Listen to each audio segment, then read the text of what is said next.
I really, really hate Legos. Little nubs and sharp corners that perfectly fit right into the center of the bottom of your foot, causing a stabbing agony that lingers for the rest of the day at every step. My son and I woke up 45 minutes late this morning.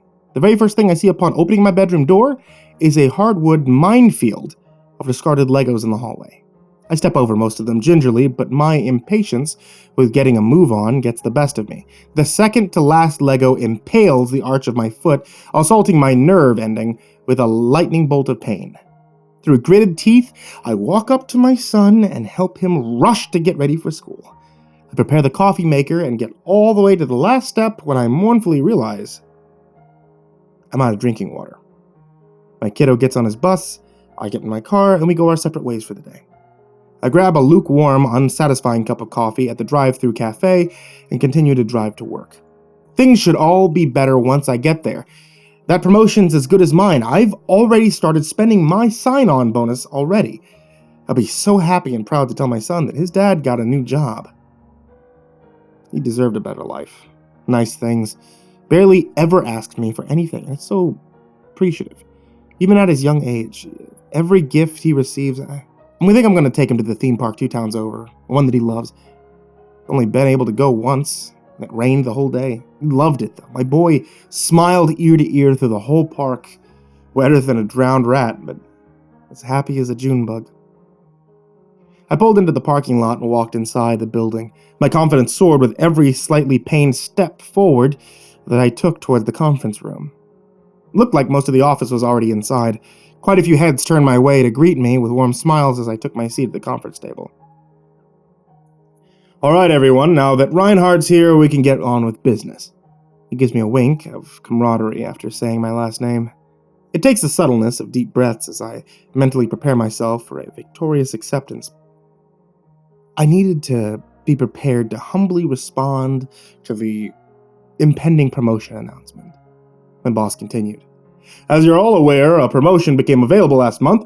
After carefully going over our performance reviews and customer satisfaction rates, we've finally chosen the perfect candidate. Please give a warm welcome to your new assistant director. I rise to my feet and brush off the sides of my suit jacket as the name falls from his lips into the atmosphere. Stuart Brown.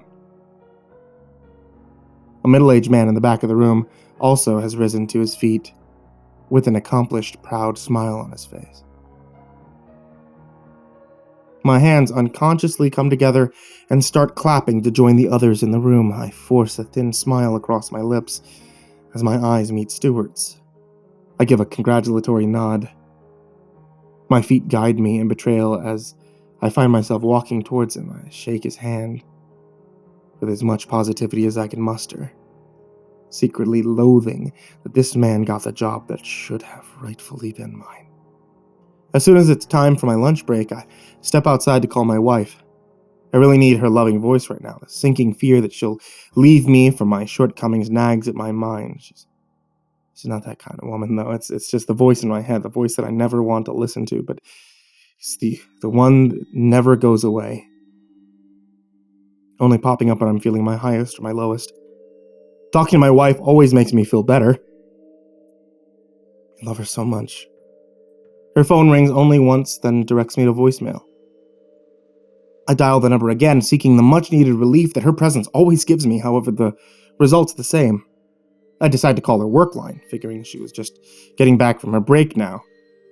This time a woman's voice answers on the third ring. Thank you for calling Harper & Stone Realty Office. This is Sherry. How can I help you today? Confused, I answered. Hi, Sherry. Can I speak to Anne Reinhardt? This is her husband, Gerald. For a moment, only silence greets me on the other end of the line. Finally, Sherry answers, her voice small and dripping with wariness. I'm sorry, Mr. Reinhardt. I hate to be the one to tell you this. Anna hasn't worked here for the past 2 weeks. She got some paperwork mixed up that caused us to lose an extremely large sale. We had no choice. Unfortunately, we had to let her go. I murmured a thank you, and dejectedly hung up the phone. A million sharp needles impaled my temples with the first signs of an oncoming migraine. I've suffered from them for the past few years. They're heavily aggravated, if not solely caused by stress. Of all the things that I've encountered today, this is truly the last thing I need. My foot throbs with pain with each step I take back towards my office. The workday drags on, and it seems to take forever to end. When it does, I am only too relieved to leave the building and start my commute home. My wife and I have a lot to talk about, with her lying about still working at her job. Caught up in the eagerness of arriving home, I almost forgot to stop and get milk and eggs from the grocery store. I want to make my son a warm breakfast tomorrow to make up for the crappy Pop-Tarts that he ate in his rush to be off in time this morning. The lines aren't too long, and I'm in and out in under 20 minutes. The pain in my temples starts to ease. Something finally seems to be going away. Thank God, too. I was about to lose it. My feet shuffle out into the parking lot. Suddenly, the eggs fall to the ground, followed by the sound of 12 fatal cracks. Right there, not 30 feet away from me, is my car. Someone had decided to relocate my mirror for me, as well as give me a very large, decorative dent in the driver's side door. How nice of them. The full force of my migraine hits like a tidal wave against the white pavement as I stumble closer to assess the damages. The pain in my foot has increased, the intensity enough to cause a slight limp at this point. On closer inspection, I now see that it's not a dent in my door, but a huge gash. There's no way it's going to buff out or pound out. Maybe there's a note. Nope. Of course not. That would have been too easy, right? I don't know how much more of this I can take. Murphy's Law is having its way with me today, and without a prophylactic to boot. My mind feels like a thin wire stretched to its very limits. Any little event causing it to snap. An empty driveway greets me when I arrive home. No surprise there, I guess Anna still has an hour before she's due home from whatever it is that she's going to that's not work. I exit my car just in time to see my boy get off the school bus. His little face wears a look of concentration as he sets his book bag down inside and flops onto the couch. First grade's tough on him, I guess. He looks like a little man who's just had the same day that I just had at work. After dinner, I take him upstairs to get ready for a bath. He absolutely hates it. I find myself once again trying to mentally prepare for an unfortunate situation. I hear the cordless phone start to ring and close my eyes with discouragement as I remember I left it downstairs. My guy's a big boy, but certainly not old enough to be left unsupervised near a tub filling rapidly with water, so I let it ring. If it's important, the machine will get it. I hear Anna's voice on the recorded greeting and the telltale beep. Hey honey, I'm so sorry, but I'm going to have to be super late coming home tonight. Things got crazy today at work with this new housing development, and I have to stay late to catch up. I have no idea how long it'll take. Don't wait up, okay? I'll wake you up when I get home. Can't wait to hear about your promotion today. Love you.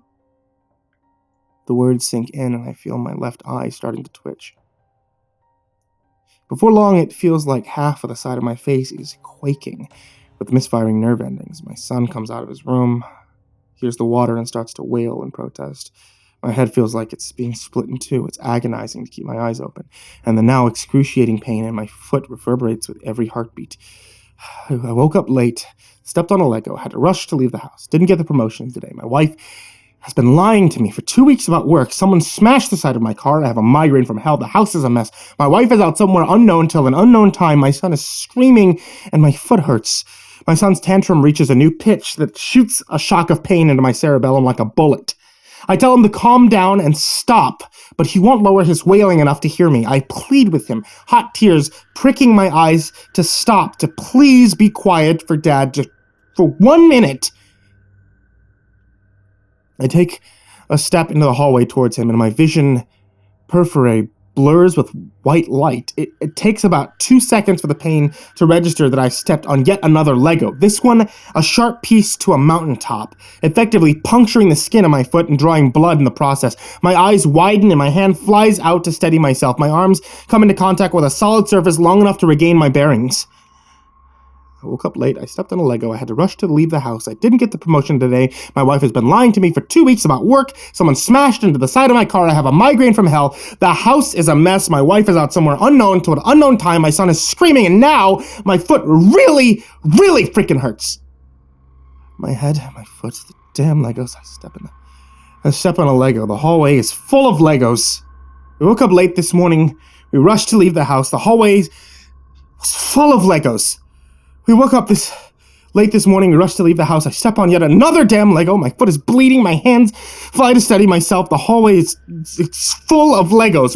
We woke up late this morning. We rush to leave the house. I step on yet another damn Lego. My foot is bleeding.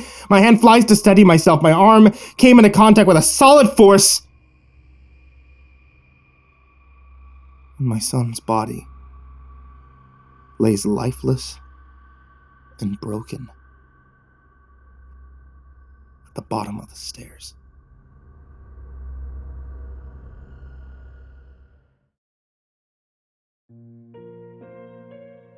March 24th, 2015, 3:19 PST.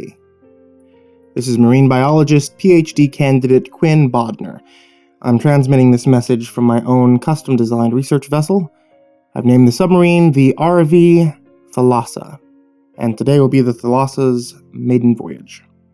Our target area for today is the upper bathypelaic. To be more precise, we're going to be exploring between 1,000 and 2,000 meters beneath the surface of the ocean today. I'm currently cruising in the euphotic zone right now, and I'm glad to report that water is calm and clear.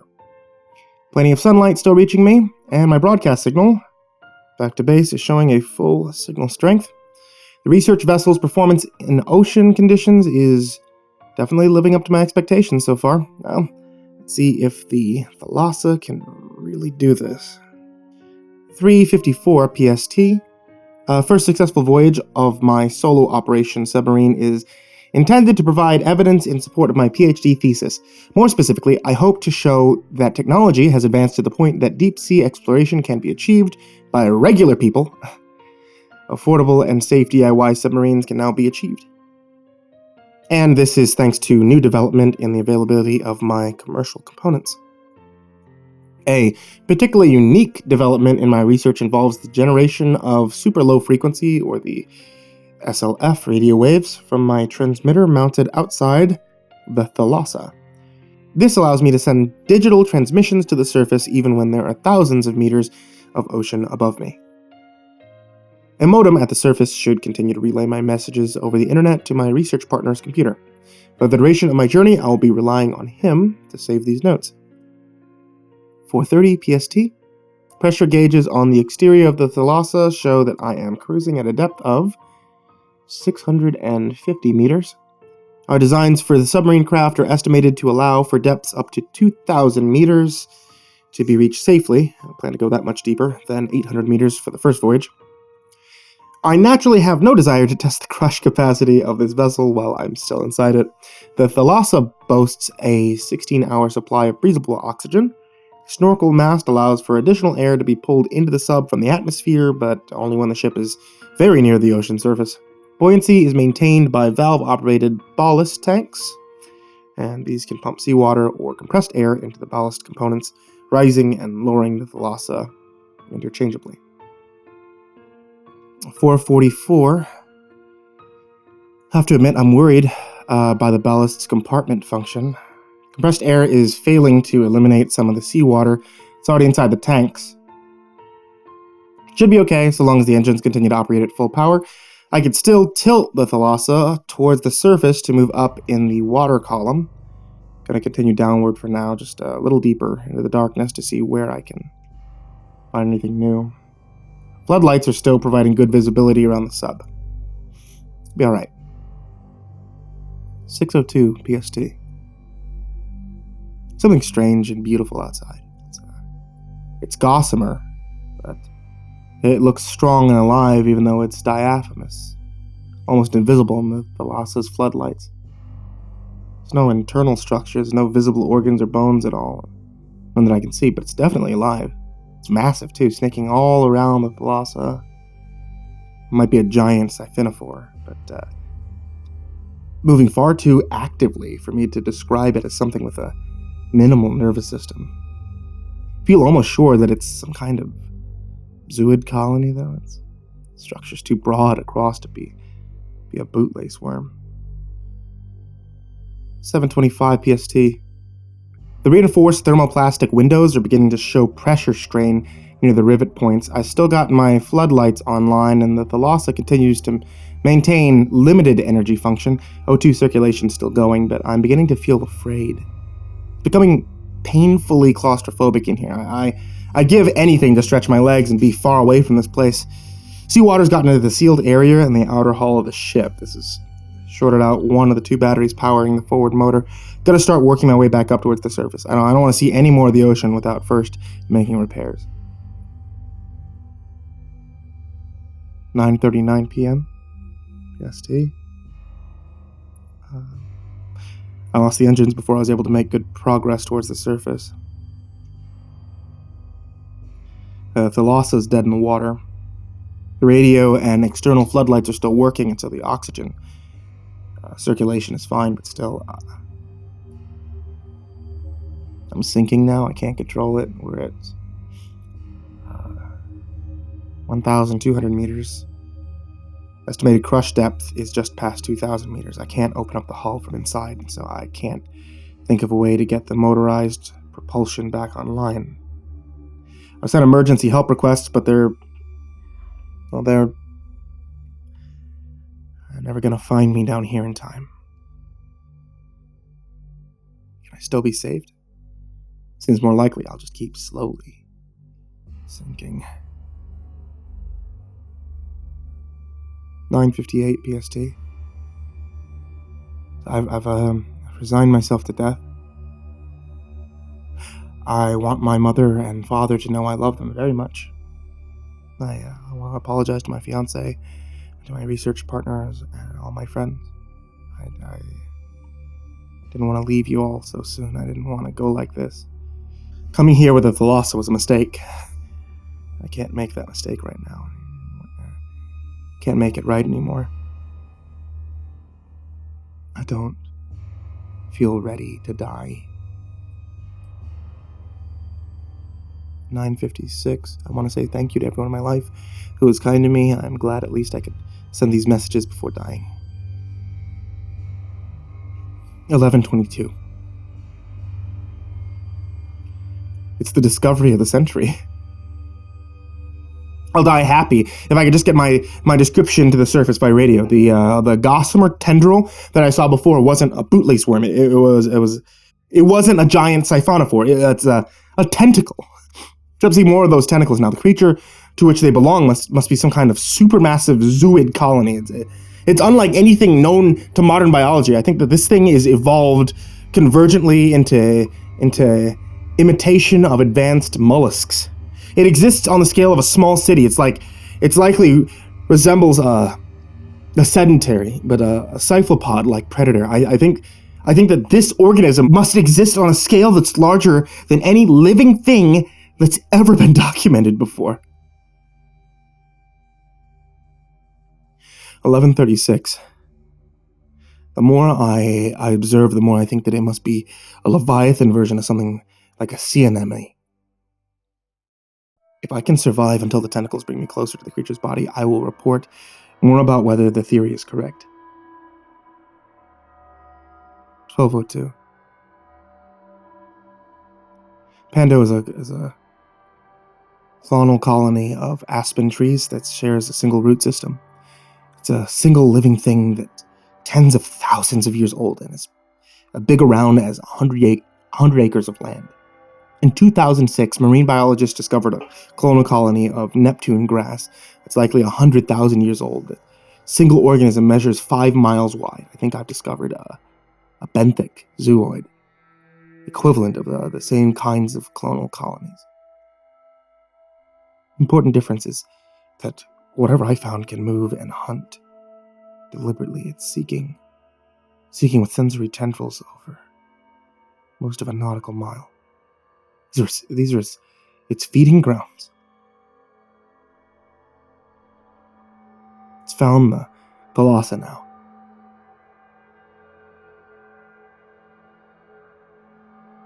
It's gently bringing me down. 12:17.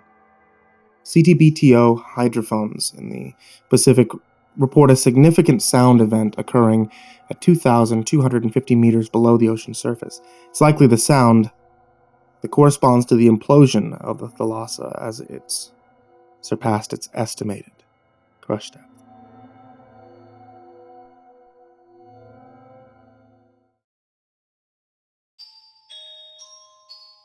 At first I was confused, and then I was terrified. Grace? It was 20 after midnight, and for the first time since I was a child, I saw my best friend. The problem is, she died a long time ago. Let me in, Jessica. Nearly jumping out of bed, I stared through the thin red curtains and stained glass. Her face was muddled in the darkness. But I knew it was her. I knew. Something told me not to look further, that if I were to stare into her eyes, I might never come back. Still, I had to be sure. I had changed locations recently, moving to the 14th floor of an apartment building in a forgotten part of Los Angeles. There had been complaints of rats and other vermin, and though the place wasn't yet condemned, it was most likely on its way. Jessica, the voice repeated, seeming to float gently just outside the glass. I summoned all of my courage and asked her the only question I could think of. How are you here? The soft breeze from the window suddenly became violent, and one strip of wallpaper tore clean off of the wall. You know how. Now let me in. And with that, I fell to my knees and began to cry. 10 years later, 10 years of therapy, and 10 years of prayer, and 10 years of them saying I had imagined it all, that I had imagined the thing in the forest. It hadn't been there when the police returned. Oh, sweetie, you made that all up. Everyone has a different way to cope, my mother had said. Maybe I did need to cope, but I hadn't imagined anything. 10 years ago, Grace and I had gone together into the woods to try and make a fire. We weren't ones to be outdone by the boys, and earlier that week my brother had made a very stupid comment, even by his standards. Girls are too dumb to make fires, the Boy Scout of 3 weeks had stated with a grin. That was more ammunition than we needed. And later that day, Grace and I had researched different fire-building techniques before finally going with the old newspaper and matches routine. Our town sat at the edge of a national forest, and we knew of various campsites we could sneak into that would give us a hidden place to practice in silence. We lied to our parents, as they never would have let us venture out so far. And as it just so happened, we did become lost on our way. Even worse, almost as if planned, the rain began to pour down heavily and soak what little clothes we had brought on our journey. Not having had the foresight to bring a jacket, we did the best we could and sought shelter under a rocky overhang we hadn't seen before. The rain fell in clumps now, and if I had been with anyone else, I might have felt afraid. But not Grace. Though she wasn't my actual sister, she may as well have been. I loved Grace, and I trusted her. I trusted her with my life. Within a minute or two, I felt something soft and warm around my ankle before being pulled violently away from my friend, and through an unseen hole in the rocks, I managed to stay conscious as I screamed out to my friend for help. Grace! Suddenly, I was in a vast cavern that shone brightly, lit with some powerful force that I still can't explain. The luminescence was almost blinding, yet in my state of confusion, I managed to stand, and once I had been pulled inside completely, the warm thing that had grabbed me relented its hold on my leg. Maybe it figured there was no escaping now anyway. What I saw next is so frightening that I doubt you'll ever believe me. Nearly crying, I spun around rapidly to examine the cave and found that I wasn't alone. Many of my neighbors were there, and even some of my friends. How did... My voice stammered and fell short as I realized something was very wrong. They weren't moving, and they all looked different.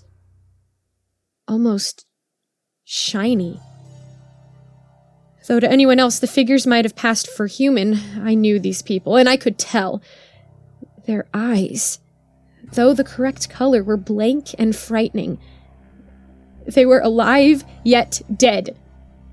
I began to back up slowly when I felt a hand grasp my shoulder. I screamed and fell backwards onto the far too warm floor of the cave. Jessica, Grace whispered, we have to get out of here. Not even thinking twice, she had crawled through the rocky hole after me. I wondered to this day if I would have done the same for her. We held hands as the two of us walked backwards towards the opening, never letting our eyes off the creatures that lined the walls all around us. And then they moved. Our neighbors and our friends began to walk towards us. Some shuffled awkwardly while others began to do something far worse. Their bodies split open, revealing a sharp, elaborate group of tentacles where their heart and organs should have been. The figures circled around us, and I knew that there could be no escape. Her words cut through the darkness.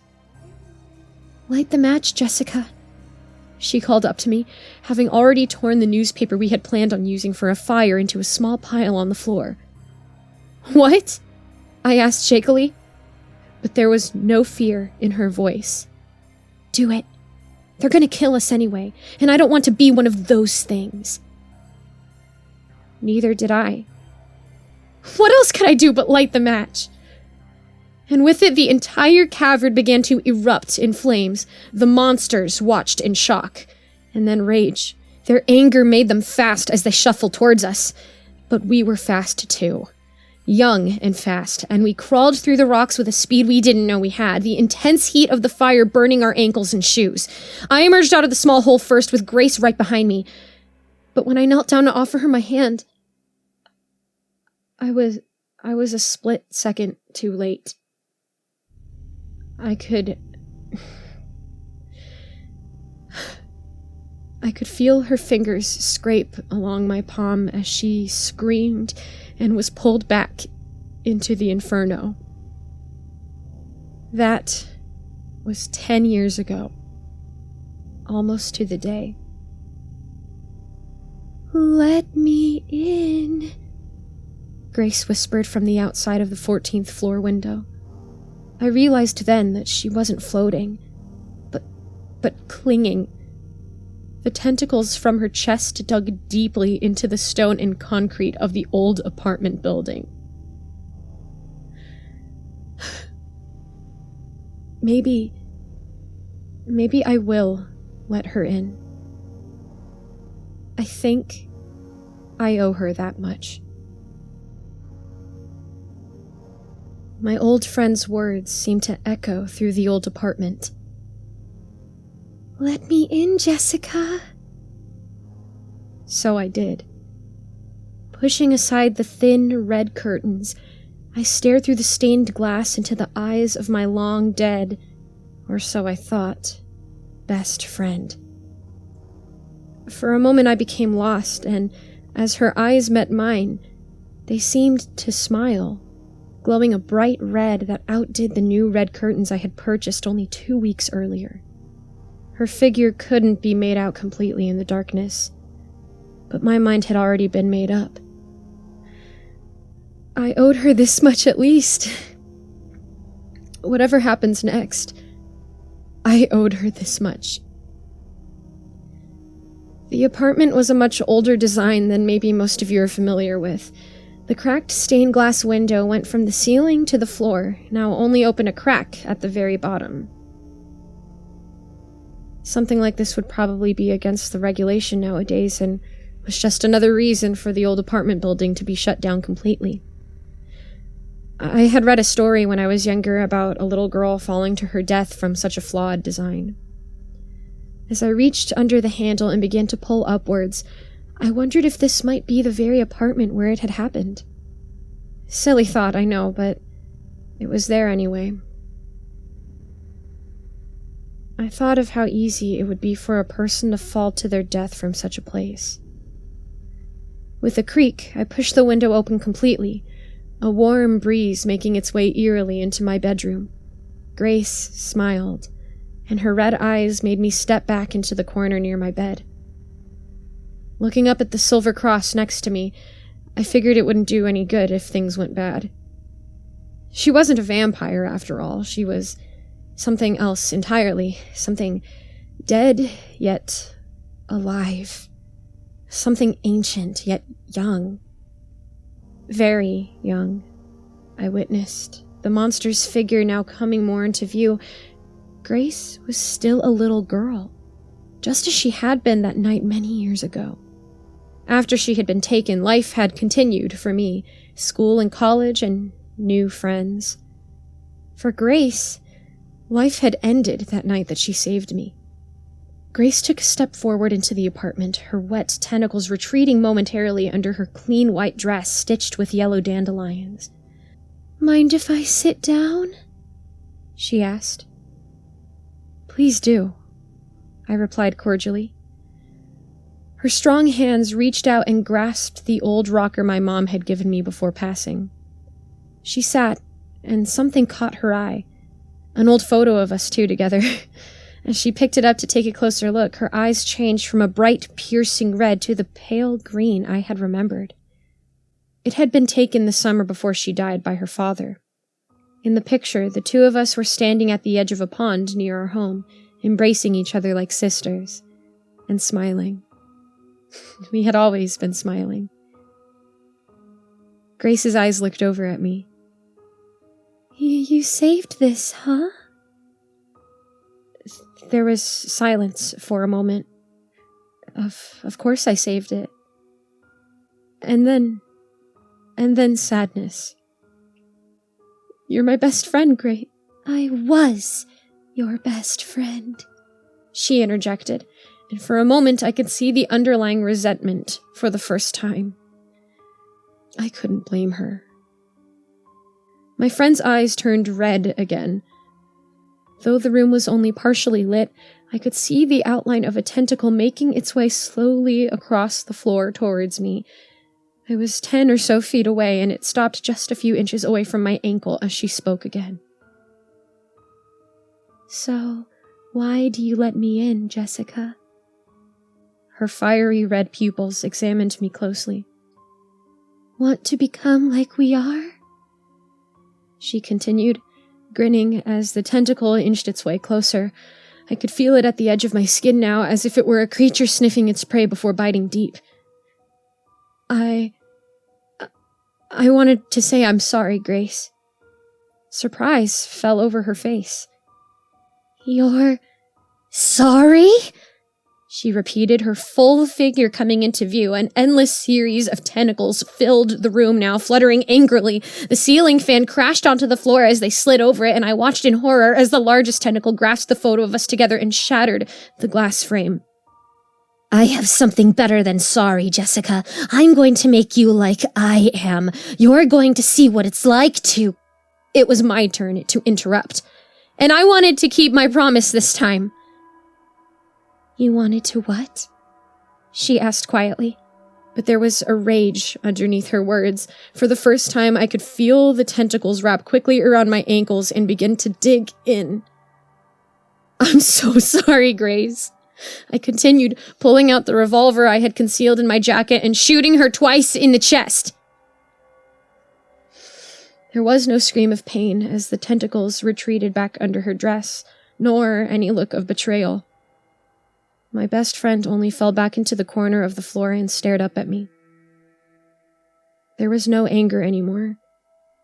Her eyes changed completely now, from the bright red of a monster back to the pale green of her youth. I walked over, tears now falling easily from my face onto the floor below. She spoke more quietly now as the life began to drain from her body. "Don't be sorry, Jessica," she whispered, her pale green eyes looking into mine. I could tell she wanted to say something else, tears now falling down her face as well.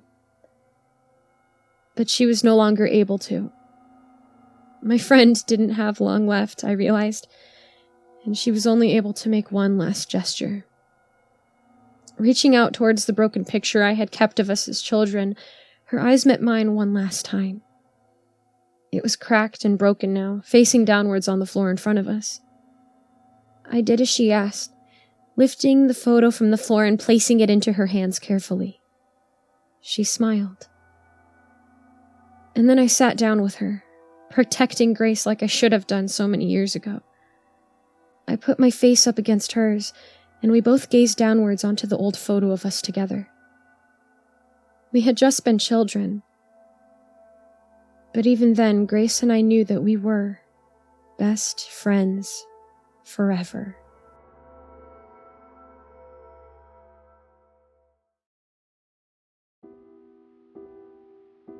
So, what is it? I asked.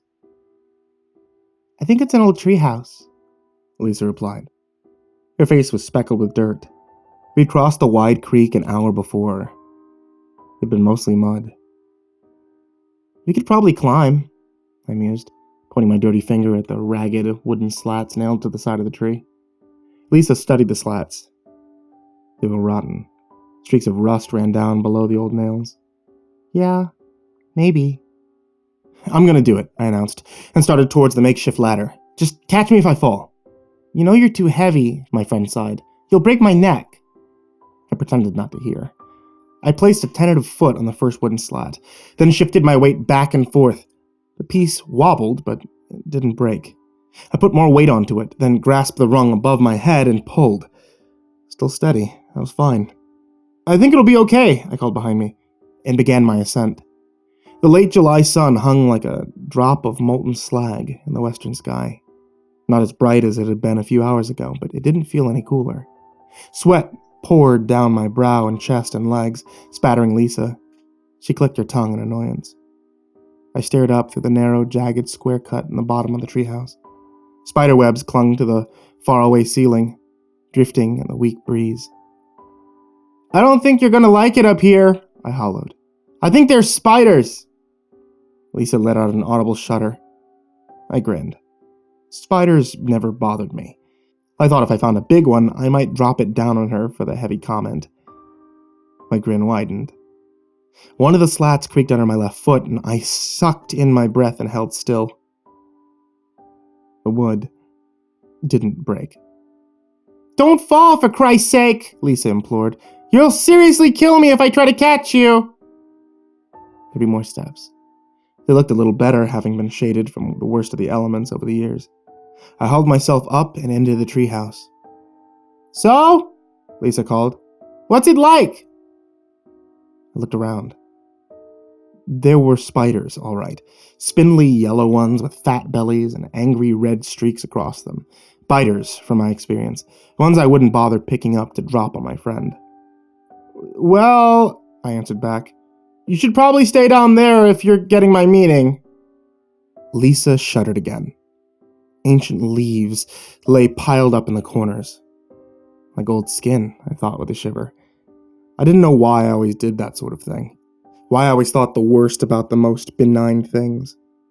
Though nowadays, I guess I may have more of a reason. Something made of paper was sticking out from one of the leaf piles. I stretched out and reached for it. My eyes lit up. Holy crap! Lee, some pervs left an old nudie mag up here! What? She exclaimed. No way! Pass it down! Nuh-uh, I teased, and thumbed through the faded, waterlogged pages. Despite myself, I started to blush. I'd never seen anything quite so hardcore at that time in my life. Do any of them look like Kira? Lisa teased. I didn't answer. One of the brunettes really did look like Kira, but I wasn't going to give Lisa the satisfaction of being right. I was too busy wondering how long it took Kira's doppelganger to do all that shaving. I must have gotten lost in the reverie for a minute or two, because it took a moment for me to register my friend hissing my name over and over in a hushed whisper, as if she didn't want to be heard by anyone but me. What? I bellowed, flustered and annoyed. I leaned over the edge of the treehouse entry and locked eyes with Lisa. Her eyes were wide, almost like she was scared. But then, she looked back towards the area we'd come from. Then I heard it. Footsteps on the stony embankment we'd crossed when we first spied the treehouse. Hey, honey, a male voice called. What are you doing out here all alone? I crept across the splintery floor and peeked out the side window. A man was approaching Lisa, a stranger. I leaned back against the wall, staying unseen. Goosebumps rose on my arm without me knowing why. Just hanging out with my dad, Lisa lied. He had to pee, but he'll be right back. The man let out a dry laugh. Must have a hell of a bladder on him. I've been watching you for a little while from over there. Never saw him at all. Does Dad usually pee for 5 minutes straight? Lisa didn't answer. I felt a spider's prickly legs tickle my shoulder. I flicked it away without looking. I think, the man said, shifting his voice from mocking friendly to just mocking, you're either all alone out here, or you just got a little friend up in that treehouse. My breath caught in my throat. No, Lisa stammered. It's just me and Dad. He's a cop. He's on his way back. Oh yeah? He chuckled. Big bladder police officer's coming back, huh? Can't blame him, really, I gotta say. If you were my daughter, I'd never let you out of my sight. I heard enough. Lisa! I yelled, pushing my head through the hole I'd climbed through. Just run away! The man looked up at me, casually. Our eyes met. You know, he said. I didn't know if it was to me or Lisa. The sunset's breathtaking today. Seriously, you should take a look. Couldn't imagine living my life and dying without ever having seen such a beautiful sunset. Lisa turned on her heel and made as if to run, but the man's hand shot out and grabbed her arm, his fingers digging into her left armpit. She shrieked. I screamed at him, demanding he let her go. I threw the magazine toward his head. It fluttered harmlessly to the ground like a dead, smutty moth. You can come get her if you want, he told me. You look bigger. Maybe you're stronger, too. He lifted Lisa into the air with one arm as if she was a paper doll. But I just don't think you're stronger than me. Lisa kicked and scratched at the man's chest and face. Shallow wounds appeared on his cheeks.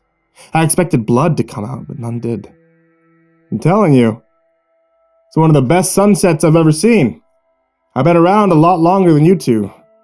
Much, much longer. I debated dropping out of the treehouse onto his outstretched arm. Surely it'd be enough for him to drop Lisa, but I'd break my leg, maybe both of them. I remained where I was. Like a coward. Look at the sun, honey, the man told Lisa. She didn't obey. Her scratches and kicks continued uninterrupted. There were more cuts, but still no blood.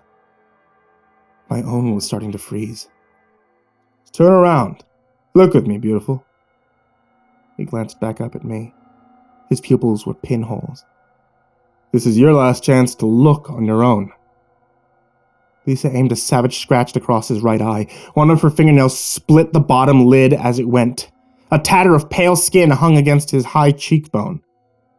He would not bleed. The man said, Okay. 30 years later. It's the sound I remember more than the sight. It was a sound like a foot slowly crushing a carton of eggs, again and again until the eggshells were too pulverized to make any more noise. That's how it sounded when the man placed his free hand on the top of Lisa's head and twisted around and around and around until her head hung against her shoulder like a marionette with a broken string. Until her head was facing the sunset. I don't know if I was screaming as it happened. I could have been. I should have been, but all I heard were the cracks, the wet, crumbling cracks, the wet, crumbling cracks, and the man's voice, loud and clear, not shouting, but firmly and steady, patriarchal. The father knows best lecture. You're my girl now. But you were as soon as I saw you. Young and sweet and sun-kissed. How wouldn't you kiss it back? Okay. It's all okay. You're part of me now. Your friend up there didn't love you like I love you. And I do love you, sweetheart. I love who we are now.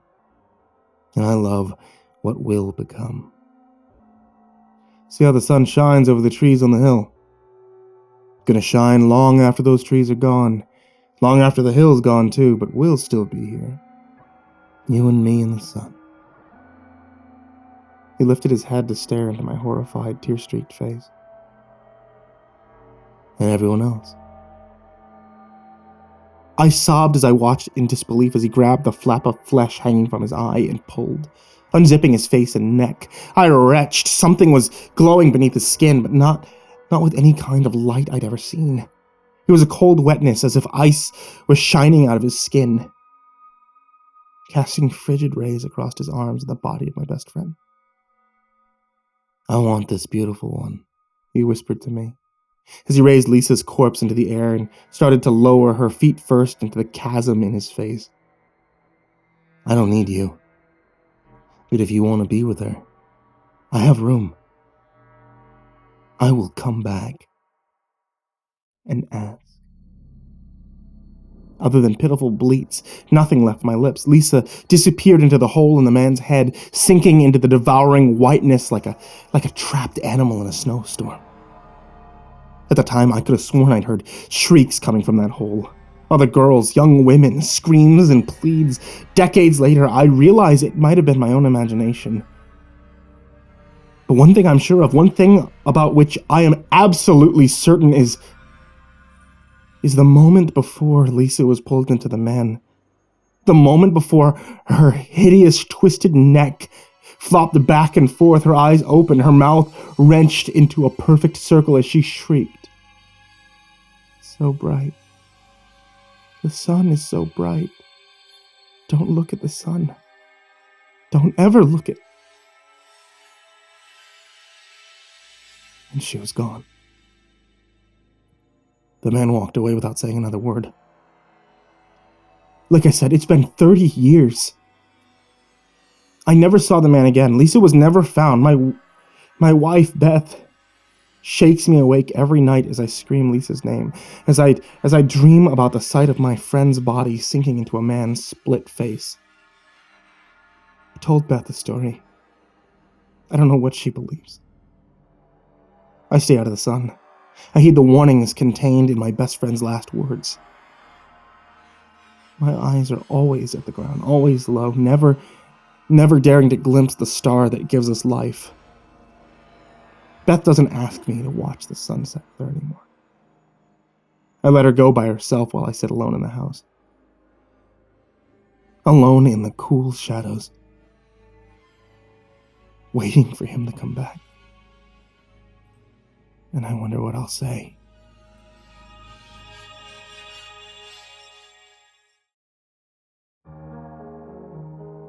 To Helen and Timothy Hollister, the current residents of 32 Knowles Street.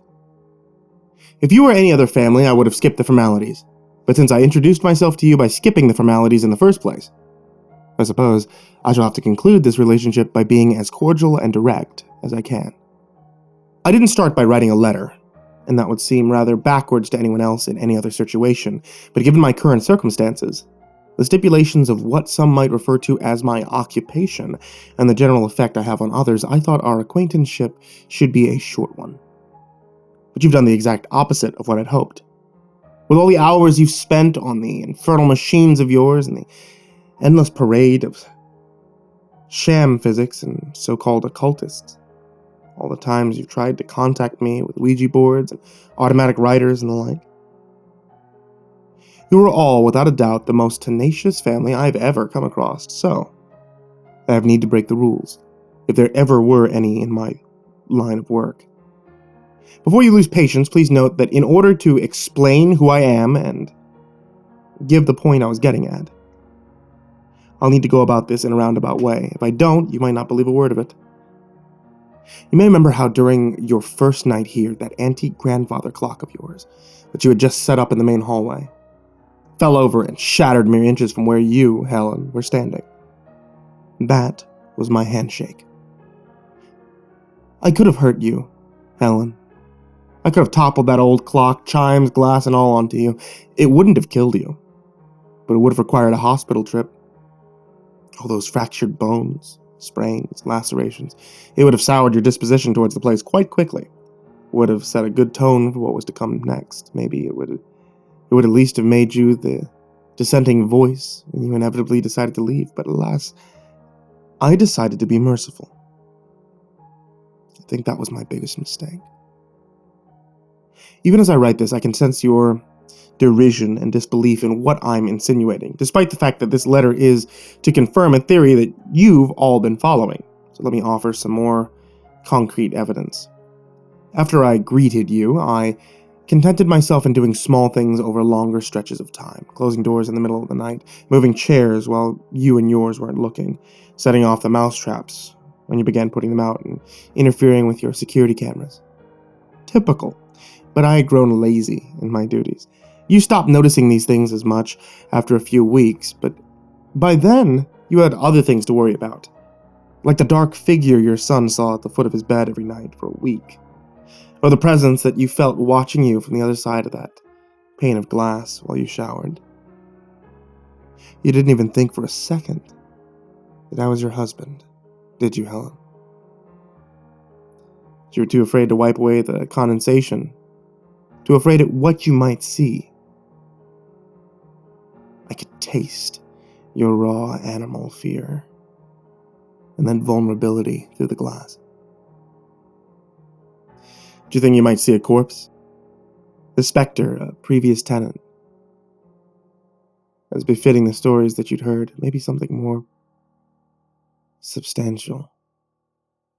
Hopefully doubt and worry are creeping up on you, but maybe your patience is wearing thin, so I'll offer a far more intimate proof. This time, I'll direct it to you, Timothy. You didn't tell your wife about some of the dreams you've had during those first 3 weeks, did you? Dreams of being crammed into your old toy chest in the room you had as a child. While you listened to the lions pat around your room, sniffing and scratching, getting closer and closer with each revolution, until they could finally smell you, and then... That nightmare in particular was one which plagued you throughout your adolescence, was it not? You'd forgotten about it until you moved here. How did you feel when it resurfaced? Did you feel nauseous at the memory this brought back to the surface? Did you still remember all those quiet nights spent huddling under your covers, listening, anticipating the sound of heavy breathing from inside your closet? Do you remember the man who inspired those fears? The vagrant who had made his way into your home while your parents were vacationing in Florida? The man you hid from when you heard his footsteps down the hall as he searched through each room? Do you remember hearing him go into your room, listening from within that toy chest as he walked around? Remember what you felt when he opened the lid and looked down at you with those dull, glassy eyes? Of course you do. I doubt you could ever forget it. This is only one nightmare of many, which I can now access. The longer you and yours stay in this house, the more attuned you become to me, and the more deeply I can gaze into you. Right now you're hopefully looking around you, staring into the shadows, wondering when you'll hear the rattle of bones, the clamor of chains. Doubtless, some part of you is wondering how this is even possible. If this is some kind of joke, but I'm willing to bet that a larger part of you is alight with the excitement and terror, because now you have your confirmation. Does it frighten you, knowing that ghosts are real? That there is, in fact, life after death, that the human consciousness can exist incorporeally outside of time's reach. All those possibilities. Maybe some of your loved ones are still anchored to this plane somewhere, you know. And that brings me to the issue at hand. All these aggressions were not meant to kill you, scare you, traumatize you, even hurt you, if need be, but not kill you. I remember what it was like to be warm, to breathe, to be able to touch, speak, move freely across the world. I'd never willingly take that away from another, especially not if there's a chance they might end up like me, bound to an earthly prison and tethered by some arbitrarily decided length and width of physical space. I'd keep you safe from that, or I suspect worse, if I could.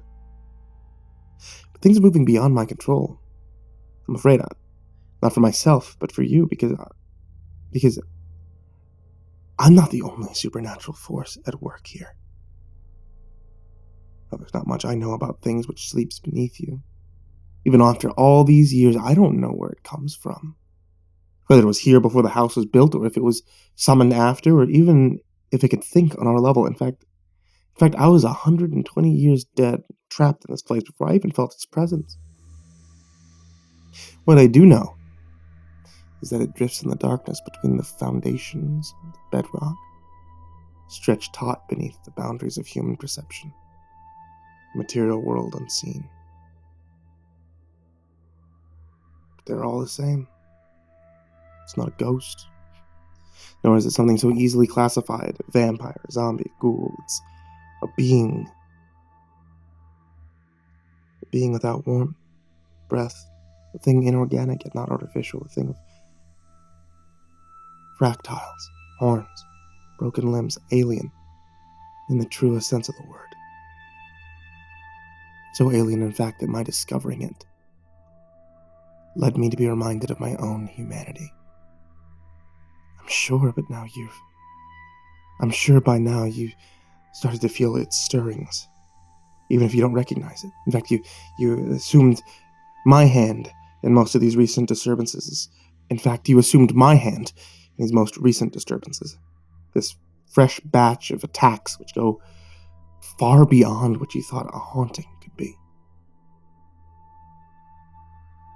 It is this recent set of events, as well as your utter stubbornness and damnable curiosity, which prompts me to take this measure.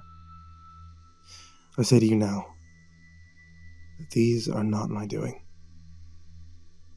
The dead flies on the sill, the earwigs in the basement, those massive spiders on the eaves, those are my doing. The yellow flowers that poisoned your son, the cat found in tatters behind the refrigerator, the naked, wet thing that each of you dreamt straddled you as you lay immobilized, those are not my doing. I was the figure that your saw son in the attic window, Timothy. I was the presence your wife felt beside her bed all those nights, and I was the hand that moved the planchette of the Ouija board that your daughter was playing with 2 weeks previously. But I am not the owner of the voice that you heard through your son's baby monitor. I am not the cause of that spot on the paneling below the stairs. You know the one, or at least one or two of you do. You tried to deny what the buried, primitive part of you tells you. But you felt that spot rise and fall like the belly of a breathing animal. Your fingers have brushed those fine, ticklish hairs, and in each of you, I can sense the dread strengthening its hold as your attempts to rationalize what you see. You can see that spot is growing. The longer you stay here, the more protecting layers of ignorance get stripped away. The more your psyche is barred, the more you see, the closer it surfaces. I've managed to drive out every person I've ever met since I first encountered that inhuman sleeper in 1889. The world back then was still steeping in its superstition. The dread of tangible threats hadn't fully taken the place of the fear of the unknown, so my job was simpler. Make my mark, let the word spread, relish the silence, passage of time. You, though, seem to represent the apex of this new mindset modern men have all adopted. While you're still doubtlessly afraid of the unknown, you've silenced that primal part of you which tells you to run, and instead given yourself over to your curiosity. Your recent attempts to record my comings and goings on those machines are proof enough of that. You run towards the darkness, not from it, and that can cost you not just your bodies and minds, but your souls as well. That creature is waking up. It's feeling for you. Soon those flowers start to push their way through the cracks in the pavement, choke the rest of the garden, and things which caused your... That creature is waking up. It's feeling for you. Soon those flowers will start pushing their way up through the cracks in the pavement and choke the rest of the garden. The things which killed your cat will begin to attack you. Maybe you'll even wake one night to find one of those nude, cold things haunt the conjurations of a nightmare. This house will come alive. The entity will begin to pull at the threads of natural law. My power will be shunted to someplace dark and confining, and when that slumbering eldritch thing wakes fully, it will pull you all the way down to meet it. It's been reaching out to both of you. I've been forced from your dreams more than once in the past week. I don't know what it will do if it gets in, and that should scare you more than any torture I could describe. You've read my proofs and my reasons. You know about what lies beneath you. Now get out. Run and don't look back. Find someplace far away. Keep an eye on your son. Keep your minds and your eyes from the occult. Things like this leave marks. Now get out. Now. Let the sleeper stay asleep and leave this place to rot. With utmost urgency. Signed. A certain shadow on the wall.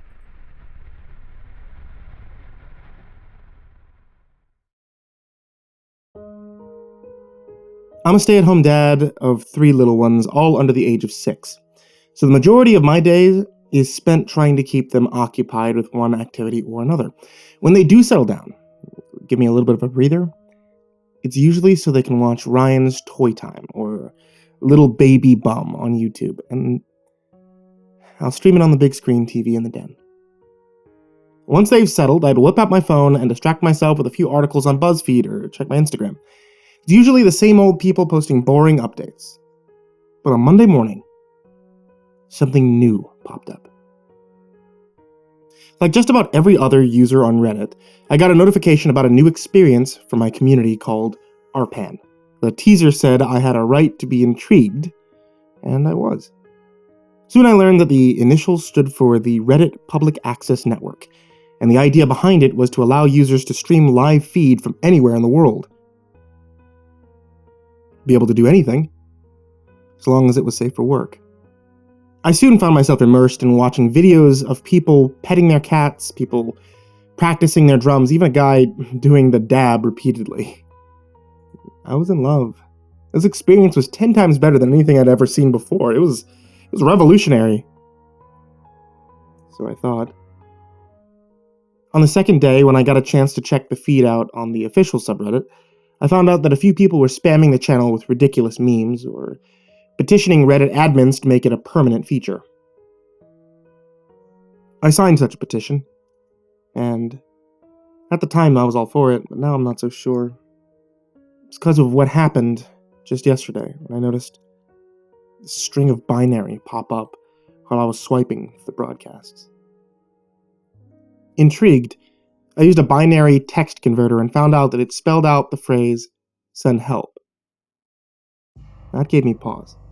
I went back to Reddit to make sure I wasn't the only one, and sure enough, a few other viewers had mentioned they noticed the same thing. So like any good citizen on the internet, I clicked the report button. I didn't think anything of it. Until last night. The kids had gotten into bed, and I was able to settle in and watch another set of broadcasts before I turned in for the night. When I got online this time, I was surprised to find it looked like a man was driving around and asking Reddit for directions until he ran out of gas. Some of the comments were disturbing, as you can see. Joking about running over a pedestrian. It's bizarre, but I guess par for the course when it comes to internet anonymity.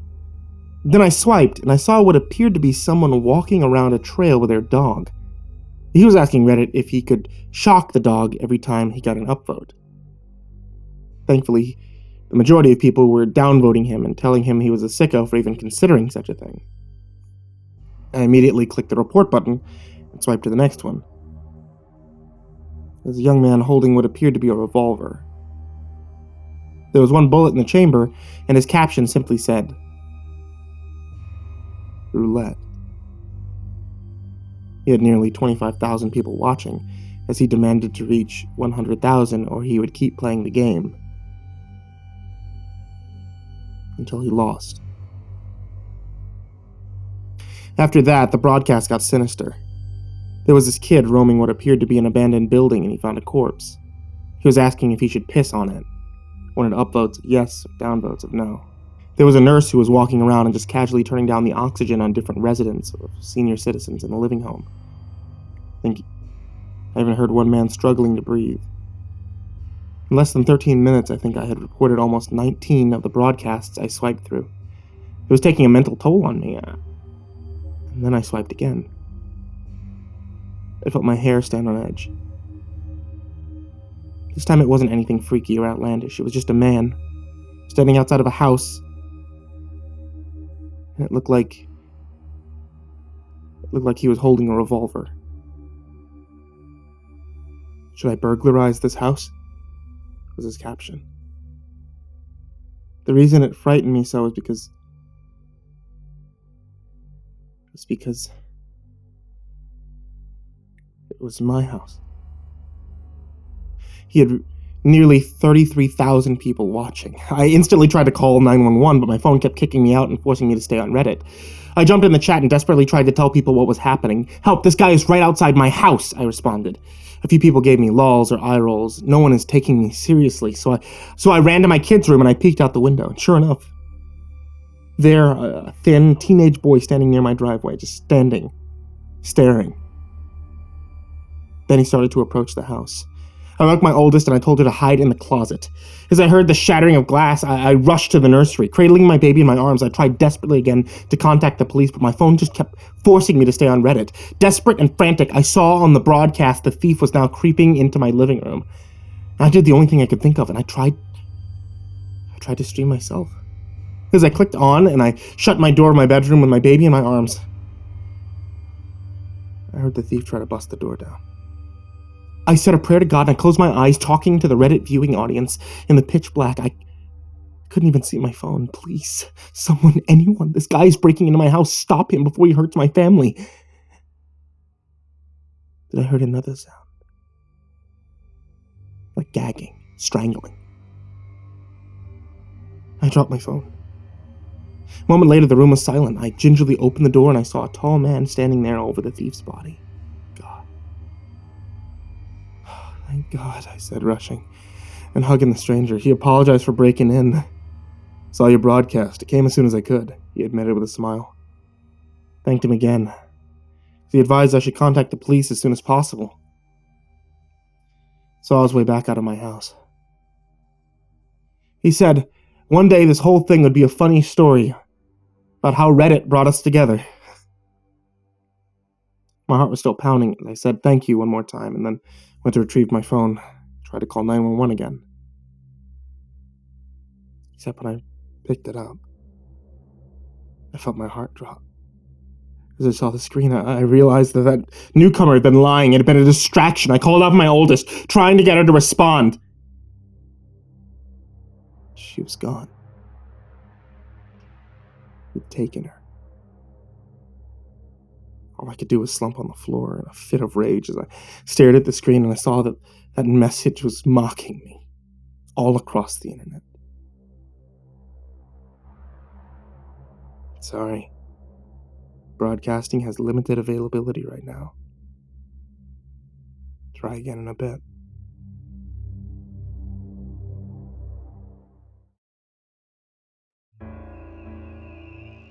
There were no windows on my train to Moscow. To be fair, it wasn't a passenger train. They booked my trip with zero planning and no budget, so I got what I paid for. A Cold War-era coal freighter, 8 huge, blocky wagons behind the locomotive at the front, and the caboose where I slept in the back.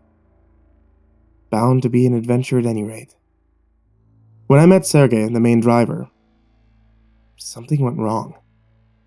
He smiled at me with almost no emotion. His eyes hardly moved and his posture stayed slumped. Just a flash of teeth before he resettled into his chair. He called out to me over his shoulder in a thick Russian accent as I leapt down into the snow. "Key to cabin on table.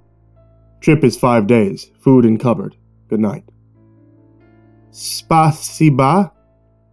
I stuttered back. He snorted at my bad Russian. Probably the first time he laughed in years, it seemed. I never got to meet the other drivers. The ice snapped under my feet.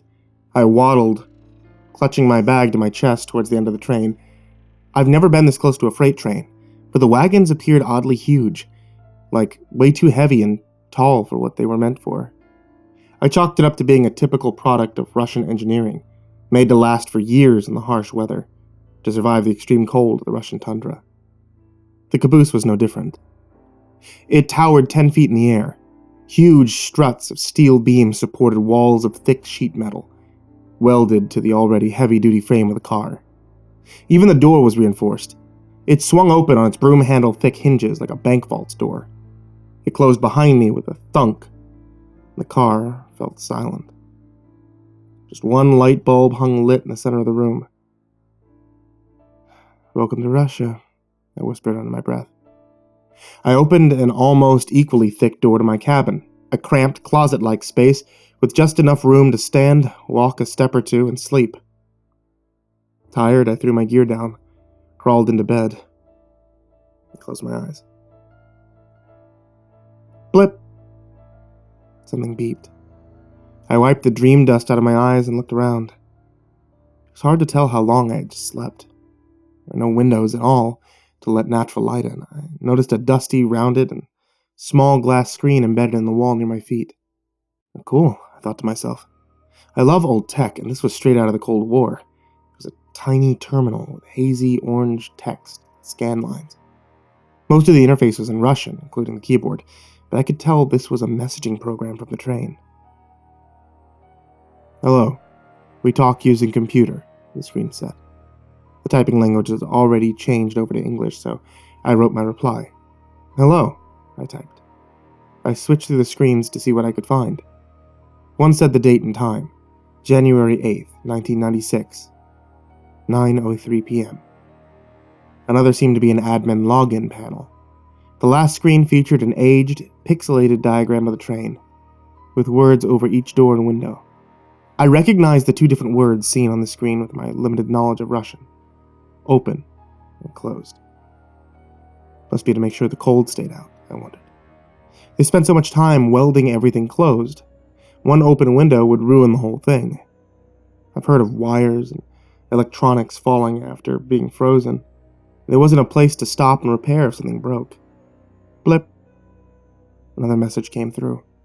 I switched back to the messaging screen. "We start moving soon. Sorry for delay." "No problem," I replied.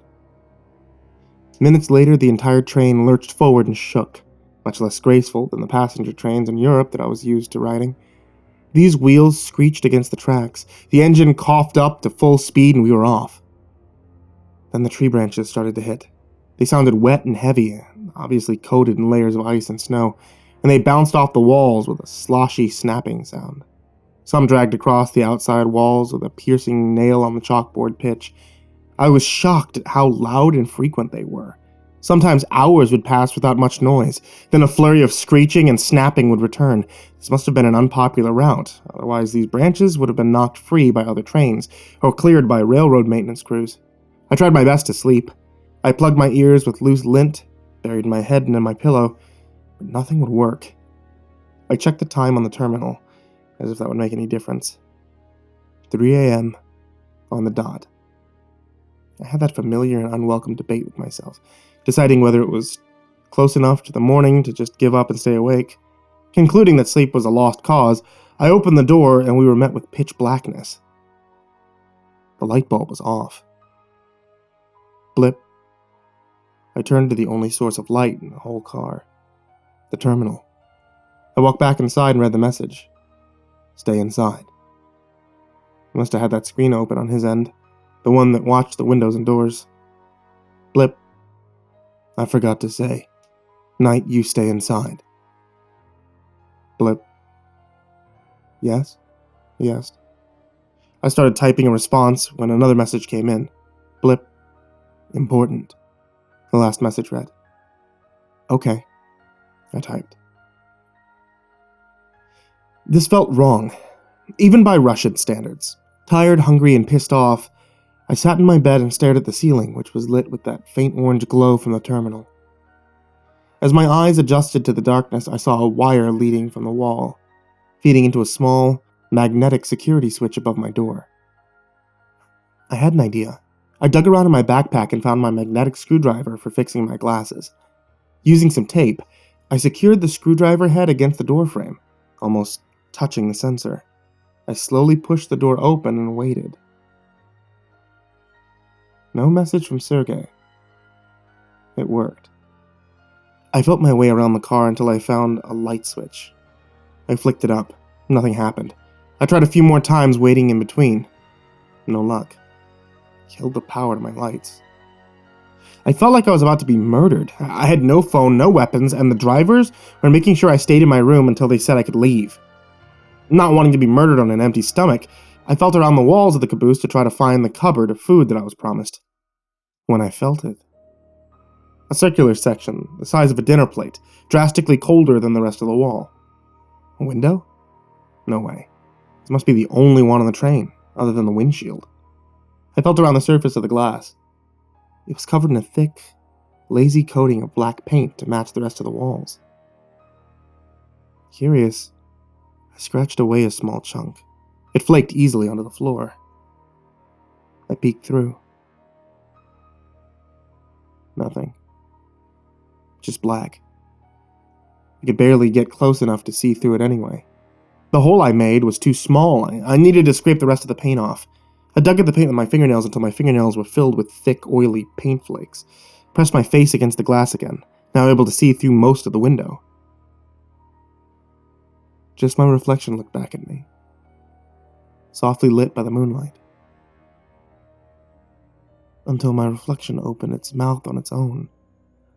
It wasn't my reflection. It was a man pressed against the window. The man started to scream. He beat violently at the wall and window, his primal and ape-like scream making it through the thick steel walls. I took a step back, terrified. Another man joined him, smashing at my window with his bare hands and screaming at me. Through their flailing arms, I could see the tracks, and I could see the dozens of others sprinting toward the train. Those probably weren't tree branches we were hitting. I don't know how long it took me, but I crawled back to my cabin. I shut the door and typed a message to the front of the train. There are people outside the train. Blip. The reply came back almost instantly. Why did you leave cabin? I stared. I regretted scratching the paint. I regretted leaving my cabin. I regretted not listening to Sergei, and I regretted stepping on this damn train. Blip. They can't get in. Blip. Stay inside cabin. Blip. Cover ears. Blip. No light. Blip. No sound. Blip. I'm very sorry. The thrashing and screaming and tree branch sounds continued. It could have been hours or days or minutes, but I stayed in the same position, hands pressed firmly against my ears, knees curled up, eyes fixed on the terminal. They were wailing on the door. They were smashing on the ceiling. They were still screaming. Blip. Still okay? I quickly typed back a response. Yes. Blip. We have trouble. Blip. They are near front of train. Blip.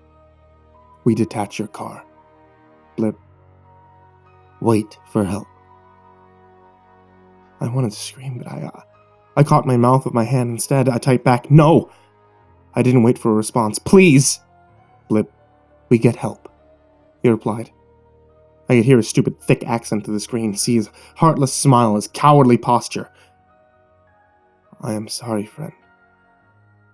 Blip. We get help. Blip. Goodbye. And with that last message, the terminal faded to black. I could hear the magnetic hook detach, the front locomotion speed away, and my caboose and 8 coal wagons slow to a stop. My scream joined the symphony. I hit back against the wall until my fist bled. I screamed until my vocal cords tore. I leapt around the cabin like an ape stuck in a cage. I cried myself to sleep, praying to God I never woke up. The endless stomping and pounding melded into gunfire. I had no idea how much time had passed. I was pulled out of my cabin by what I thought was the military. They spoke Russian, yes, but their uniforms had no insignia, no flags, no name tags. I was blindfolded and escorted to a helicopter. I could smell the rich metallic stench of spilled blood and fired weapons. In the hospital, I was isolated. Kept alone in a newly renovated wing. Every morning, I was visited by the same men, asking different questions. I told them everything I saw. They didn't react. Only scribbled down notes or typed furiously away at a keyboard. Then I was released. Sent home in a passenger plane alone. They didn't tell me to keep quiet about what happened, but they didn't need to. I tried to live the rest of my life as normal as possible, hiding the unhealing scars from what I heard and saw on that trip to Moscow. But as I lay dying from lung cancer, bedridden, I have nothing to lose. This isn't an invitation to try what I did, but to try and uncover your own government secrets. It's just a warning. If you hear something tapping at your window at night, if you hear a sound in your kitchen, hear something walking around in your yard, they can't get in. Stay inside, cover your ears, no light, no sound. They'll be safe.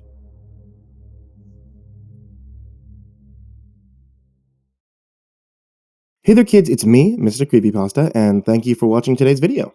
And if you're on the podcast, then thank you for watching today's podcast. And if you're on not the video or the podcast, then thank you for tuning into this telepathic broadcast. Oh, and there's something I need to mention to all of you. It's actually the big Halloween surprise. I mentioned this early on in the summer, but I never really got a chance to say what it was, because it wasn't really nailed down at the time. We, and by we, I mean me, CreepyPasta, and Mew, are going on tour across the United States in October. All the dates for it have been nailed down as of actually today, and tickets should be going on sale as of actually today. If you'd like to find out more, I'm going to have a bunch of information in the description down below all the way up until the tour is finished. But if you want to get a hold of your tickets, all the venues we've chosen have very limited seating, so make sure you get your tickets now if we're heading to a town near you. And one of the most exciting things about this is that I've been able to work with Mew across the United States doing conventions over the past couple of years. But this is the first time I think that CreepyPasta is coming to the US, and it's especially the first time I'm going to be able to work with him live on stage. So this is going to be a show that's bigger than anything I've ever dreamed of being able to do in my entire YouTube career. So check it out down below at marginwalkerpresents.com to get a hold of your tickets, and come see us to celebrate Spooktober. Especially, I want to give a big thank you to my Patreon supporters. You guys over at patreon.com/MrCreepyPasta are the best, especially Trace Miles, Talon Karlik, Jordan Alexander Sanchez, Wayne Milstead, Dr. Strawberry, Daniel Poulsen, Chompski, Ken Lando Higuchi, Rev Miroku, Brianna Tine-Janzen, Nicholas Saeid Alyain, Buddy Burroughs, Stephen Van Huss, Tristan Pelton, Goonington, G. Weevil 3, Chance Burnett, Diana Kraus, Asia, Gabrielle de Baca, TheRedOakShieldVirus, Sandy Barney, Titty Connoisseur, Melissa Sweigart, KuudereMax, Jay Curbine, Dante Rowe, Last Blade Song, Chris Wrights, The Ginger Bros, Mads Beck Lorenzen Post, Don Molmeister, Eliminator 86, Nebsky, Andrew Stenberg, Jason Silsma, Steampunk Center, and Rafael Rodriguez. If you guys would like to join them, you can head over to patreon.com/MrCreepyPasta. And that's it for tonight. Sweet dreams, everyone.